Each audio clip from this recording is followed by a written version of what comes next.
This week I wanted to go through something I kind of cover it off and on. It's really embedded in my materials, but it's that method.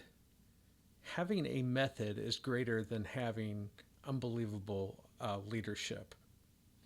And they go work together, but in essence, you know, if you are, General George Patton and you're going out and not winning, you're going to lose the people that are under you.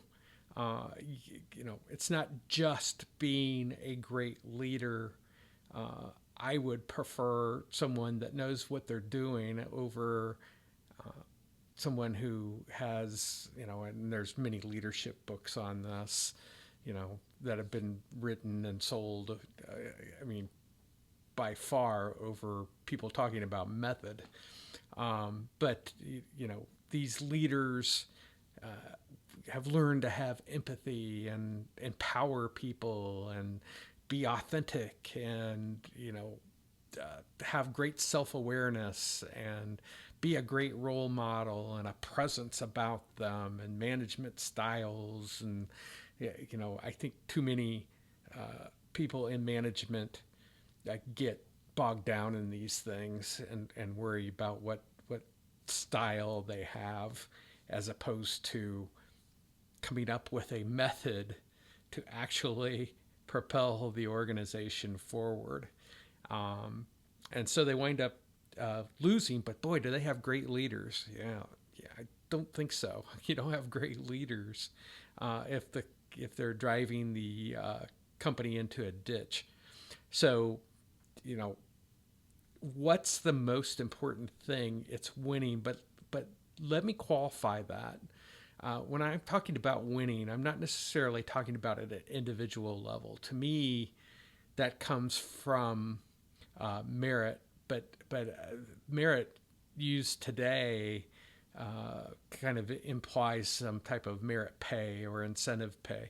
And what I'm talking about is skill. That you have the ability to do something, the capability, and more importantly, the interest to do something.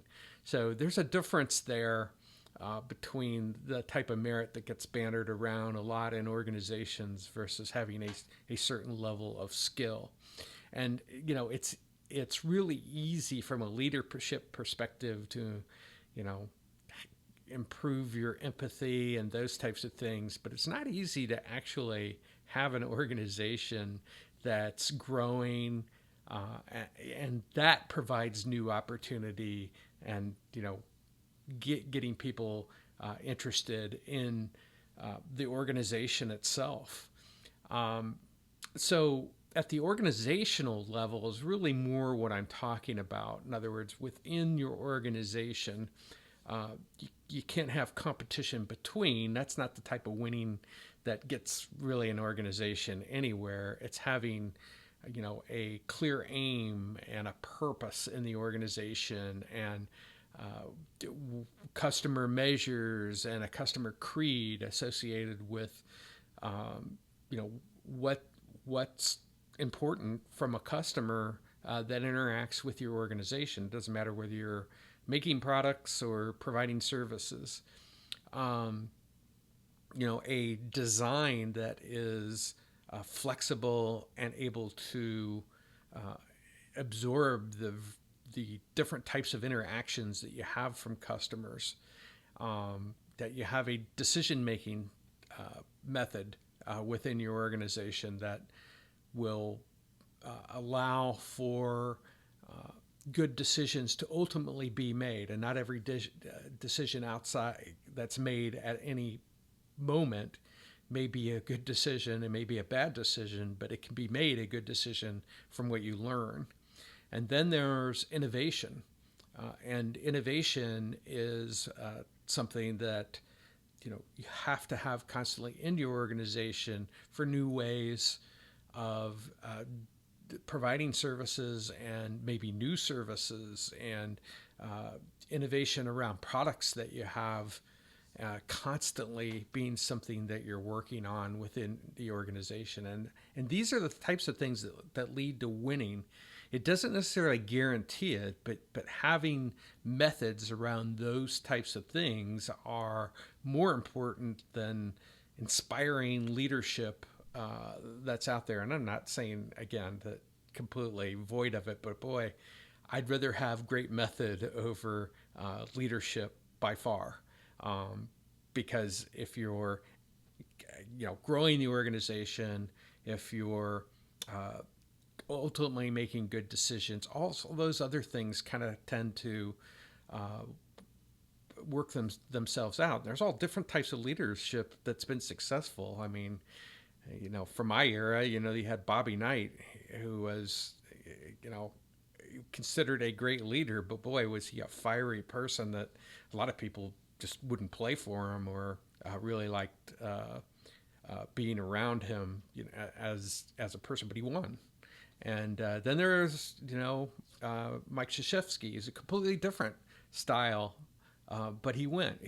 And I'm not trying to compare companies to sports teams because I really try to separate that, and I have more trouble with executives that come from success in sports thinking that winning one for the Gipper is the way to go as far as companies go.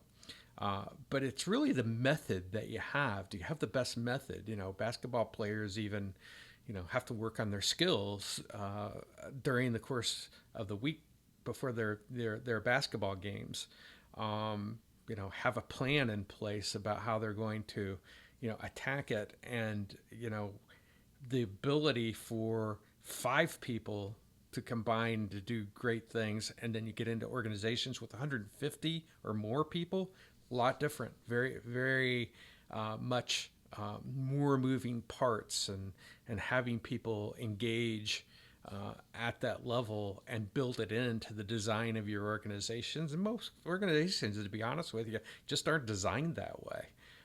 They're designed for creating winners and losers within the organization and not the organization as a whole to win. And I think this is going to become really more important over time as we start to get away from this period where organizations are focused on things that don't have anything to do with winning or making good products or making good services, building back into something where you're actually in the business of winning against your competitors and also working with them in order to expand the pie for the entire industry. And I think those are the companies that are going to be successful. And if you want to be an executive that's successful, work on method within your organization. Now, that's in essence what I've done in the executive education program that I've put together. It's in essence getting a master's degree while studying your own organization, as opposed to reading about what Apple did or Amazon or any other company that doesn't have anything to do really even most of the time with what the products that and services that your organization provides. It's getting knowledge about that, and then it then bleeds into business transformation. You've got the knowledge now of how the organization is put together, and now we can start to get more people involved in the system, and and I guess more importantly, the method to create the things that I talked about, and what's the method for getting a clear aim and purpose? What's the method for gaining customer measures that are important, and a customer creed, and a customer in design, and a good decision-making method, and innovation? All of those things are in the 95 method, beginning to end. Everything you need, it's something that will give you the foundation that you need in order to win, and it's something everyone can participate in from a business transformation standpoint. So anyway, my message this week really, like I said, I think there's starting to be a shift in thinking away from all these ancillary things that have been absorbing companies about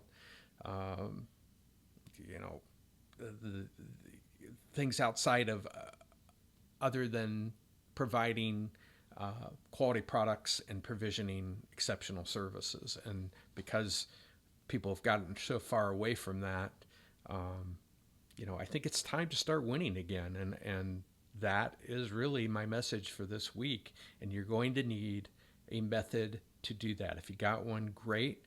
Some companies try to piece things together, this piece here, but having an entire method to do it, I think, is really something that organizations will, need to look into moving forward.